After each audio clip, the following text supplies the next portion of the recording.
All right, guys, welcome back. This is the Play On Footy YouTube channel. My name is Bailey, and today we're going to be rounding up the round 11 AFL games. Western Bulldogs versus the Swans. The Western Bulldogs just couldn't get it done. The Swans were too good, too strong. Grundy, 119 AFL fantasy, Goulden, 119, and Warner, 115. For Western Bulldogs, it was Bailey Dale, 103, the Bont, 98, and Trelaw, 94. What I liked about the game was that Warner kicked 4 goals and looked really sharp. What I disliked was the umpiring decisions during some points of the game, as well as Norton's injury. And Taylor Adams is injured again for the Swans, so not great news there. Moving on to the Dockers and Pies, it was Luke Ryan who held down back pretty well for the Dockers, as he normally does. But for the Pies, it was Nick Dacos. So Luke Ryan got 144 AFL fantasy, Nick Dacos 133. You also got Clark for the Dockers, 128. Darcy Cameron, 117, Brayshaw, 109, and Crisp, 105. What I liked about the game was there was no tag on Dacos, so that helped my fantasy. What I disliked about the game was that it was a complete waste of time. I mean, there was another drawn game. Yes, you get 2 points, but at the end of the day, it just leaves you a bad taste in your mouth. The next game was North Melbourne versus the Port Power. He had Darcy Tucker, 132 AFL fantasy. You had Cherry, 120. You had LDU, 119 AFL fantasy. For Power, it was Travis Boak, 115. Ollie Wines, 114. And Marshall, who got 104. What I liked about the game was Marshall kicked 5 goals. That was pretty cool. What I disliked was that Clarko hasn't punched the wall yet. I mean, if I was in North Melbourne, I'd be like, what's new? But it's honestly just each and every week. It's like a training drill. I honestly, I haven't even watched one North Melbourne game. So I was just looking at the summary on AFL.com for that. But yeah, honestly, it's probably 2028. They're going to be the new Tasmanian team. That's my bet. The next game was Blues versus the Suns. This game was, both teams coming in 6-4. So that was one thing. I was expecting it to be a little bit closer, but the Blues were just a lot more polished and refined, and a lot more I guess mature heads on the field. I think that's what it came down to in the end. He had Walsh, 114 AFL fantasy, really bounced back from last week's really low score of 68.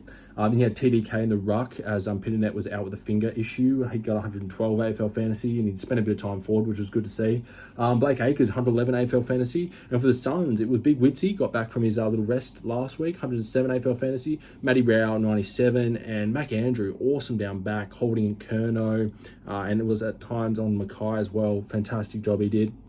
What I liked about the game was Mac Andrew. As I mentioned earlier, he just shut down the forwards to a point. I mean, they still won the Blues, but he was still pretty inspiring. Some efforts there. He got his fist in there and really brought the ball to ground, which is really important for the Suns. And what I disliked was that Matty Brownlee averaged about 15 tackles. The next game was Cats versus the Giants. Holmes got 116 for the Cats, Tommy Stewart 89, and Tui 85. And for the Giants, it was Big Briggsy 121.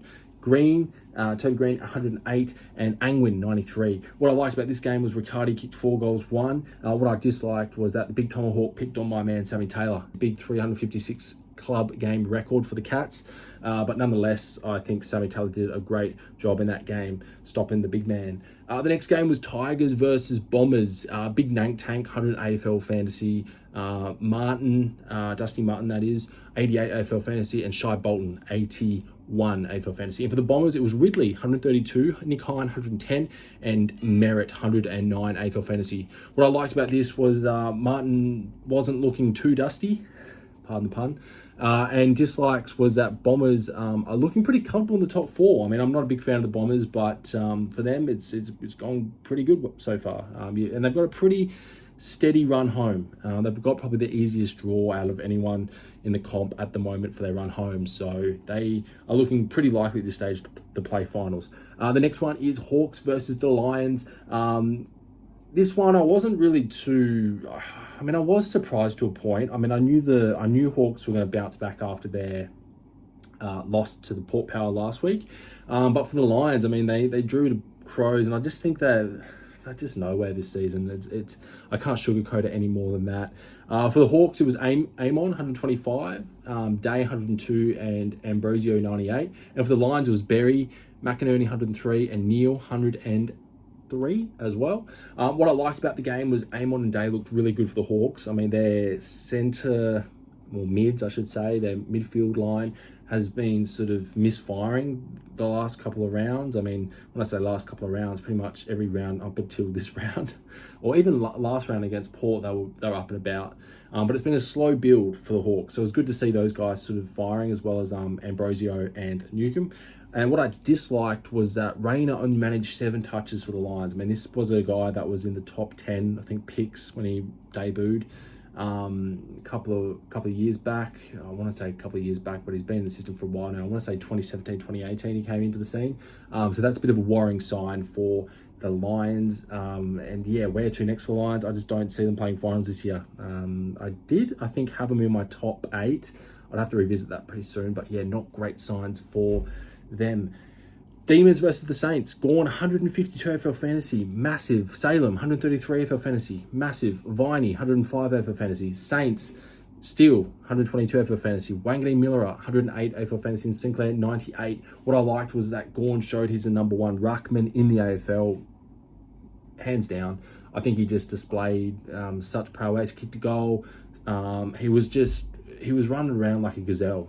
Honestly, he was doing really well. What I disliked was the Demons' inaccuracy. They kicked 16 behinds, even though they won. It was just, yeah, they had a couple of interesting behinds. But May, the backman May kicked a goal. That's another thing I liked. I forgot to mention that. Big old Stephen May. The next game, this one obviously pretty close to home. I'm an Eagles supporter, so yeah, not great. Not a great result. I mean, the Crows just undeniably ran over the top of us. Shoal for the Crows, 125 for fantasy. You've got Dawson, 123, and Laird, 101. And for the Eagles, it was McGovern down back, who thankfully saved probably a 180 plus point drubbing if he wasn't playing. 91 AFL fantasy, Duggan 90, and Kelly 81.